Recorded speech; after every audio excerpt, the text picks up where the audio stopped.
का जो यार है गद्दार है बीजेपी का जो यार है बीजेपी का जो यार है। यहाँ पे मेरे साथ नेशनल कॉन्फ्रेंस के मेरे तमाम सीनियर साथी हजरात, यहाँ पे आए हुए कांग्रेस और नेशनल कॉन्फ्रेंस के अहदेदार भाइयों बुजुर्गों, आप सबको मेरे तरफ से अस्सलाम वालेकुम और आदाब। वैसे सजाद किचलू साहब ने कोई कसर बाकी रखी नहीं। अब इसके बाद ज्यादा कुछ कहने को रहा भी नहीं, लेकिन क्योंकि इलेक्शन का ब्यूगल बज चुका है, 19 तारीख को वोट डालने हैं, माहौल और जो सियासी साजिशों का एक दौर खासकर खिते चुनाव में रचाया जा रहा है, मेरा फर्ज बनता है कि कुछ बातें मैं आपके सामने रखूं जिस पे मैं चाहूं कि आप गौर करिए। गौर करने के बाद आपको मेरी बात कोई गलत लगी या ये लगे कि मैंने कुछ ऐसी बात की जो सही नहीं है या सच नहीं है, आप मेरी तमाम बातों को नजरअंदाज करके 19 तारीख को जो आप फैसला करें मुझे कोई एतराज नहीं है, लेकिन गौर जरूर करिएगा।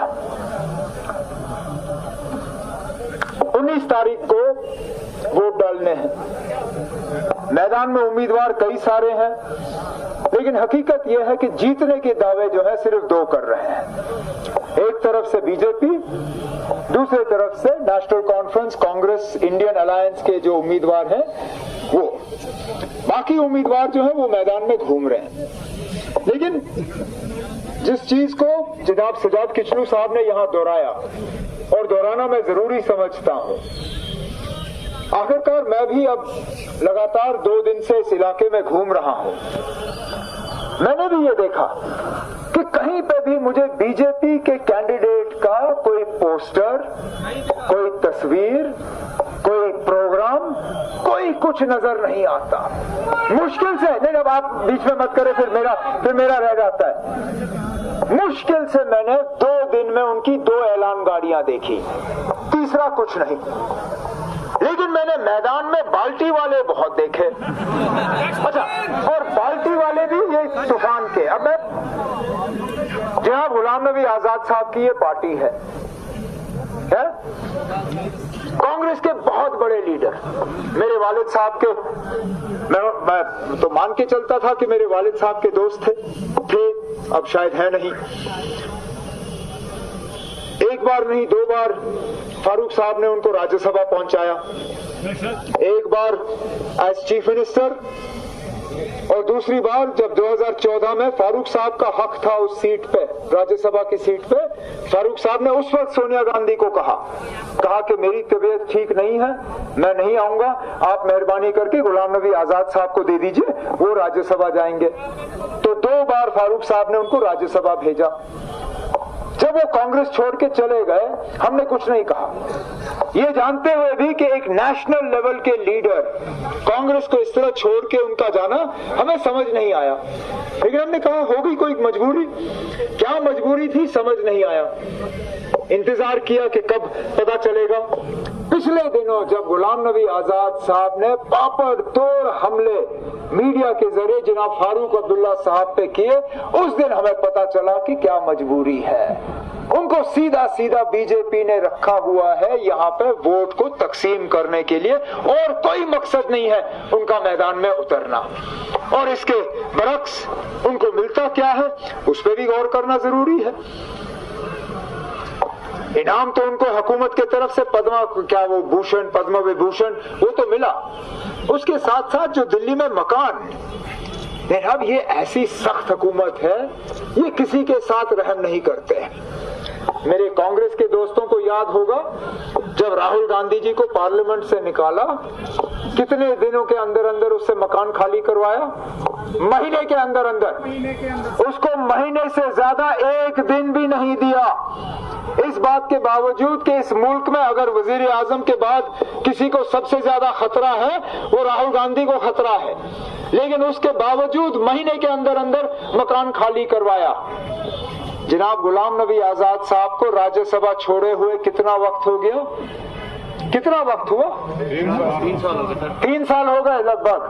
अभी भी सरकारी मकान में आराम से बैठे हुए हैं। इस हुकूमत ने सिर्फ 3 लोगों को सरकारी मकान दिए हैं, लाल कृष्ण आडवाणी, मुरली मनोहर जोशी और जनाब गुलाम नबी आजाद। तभी तो ये निकले हुए हैं यहाँ बाल्टी वाले वोट को तकसीम कराने के लिए। चलिए छोड़ दीजिए मकान कहाँ मिला क्या मिला, वो अपनी बात।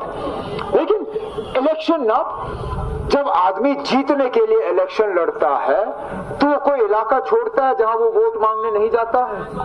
मैं इलेक्शन लड़ता हूं, मुझे बारामूला से इलेक्शन लड़ने की हिदायत आई है पार्टी की तरफ से।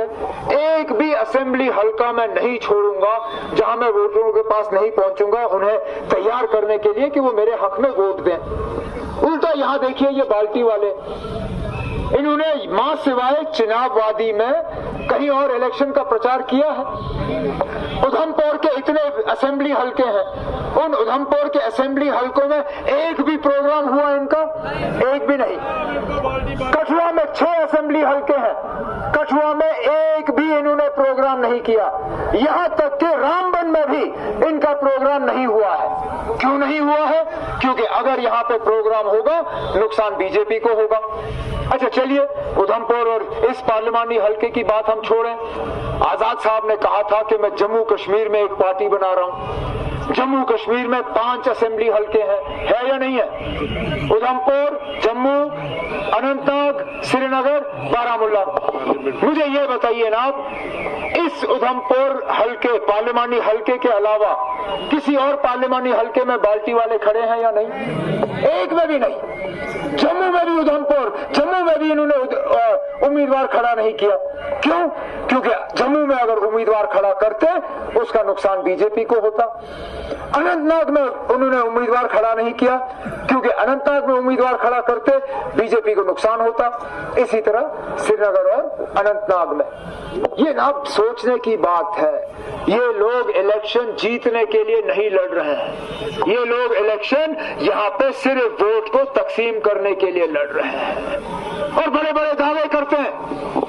आजाद साहब अपनी तकरीर में कहते हैं कि उन्होंने जम्मू कश्मीर के लिए बहुत कुछ किया, ऐनाब जिले का ऐलान किया, ऐलान करते करते चले गए। ऐलान को असली रूप देने वाले हम लोग थे जिन्होंने 2009 में हुकूमत बनाई और एक एक करके वहां हमने मुलाजिम तैनात किए ताकि किश्तवाड़ को सही मायने में एक जिला मिले।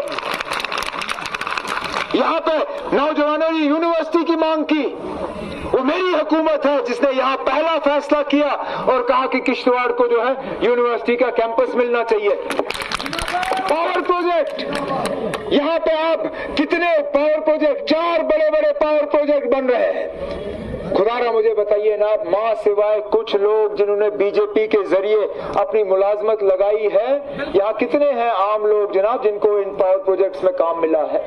ठेकेदार भी बाहर से, मजदूर भी बाहर से, इंजीनियर भी बाहर से, सारा कुछ बाहर से। यहाँ तक कि ये बिजली भी जो है, हमें इस बिजली को इस्तेमाल करने की इजाजत नहीं। रतला जैसा पावर प्रोजेक्ट 850 मेगावाट का, अगले 40 साल के लिए वो बिजली जो है वो राजस्थान को दी जा रही है।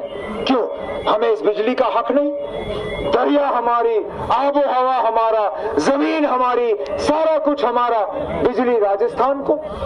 इसी तरह कहां पे जनाब ये लोग तरक्की की बात करते हैं, कहते हैं इन्होंने एक खुशहाल जम्मू कश्मीर बनाया, लेकिन जब हम खुशहाली को ढूंढने की कोशिश करते हैं कहीं दिखता नहीं है।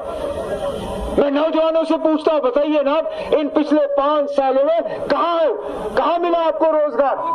कौन सरकारी मुलाजमत कर रहा है? इन्होंने कहा कि 370 जो है ये यहाँ पे तरक्की में रुकावट है और इसको हटाने के बाद नए कारखाने खुलेंगे। आज 5 साल हो गए हटा के, कौन सा नया कारखाना यहाँ किश्तवाड़ में खुला?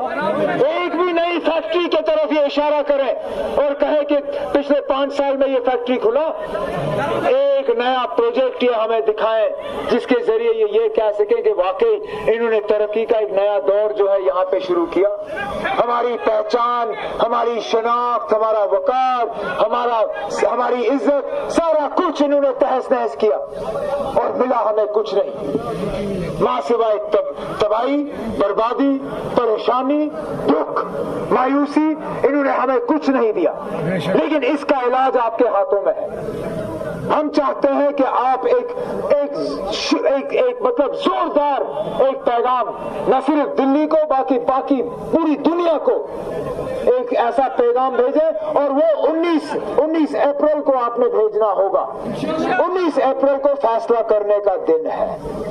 देखिए, मेरे जो नेशनल कॉन्फ्रेंस के साथी हैं वो हल का निशान ढूंढेंगे। इस इलेक्शन में आपको हल का निशान नहीं मिलेगा। हम मिलकर इलेक्शन लड़ रहे हैं अपने कांग्रेस के दोस्तों के साथ। क्यों?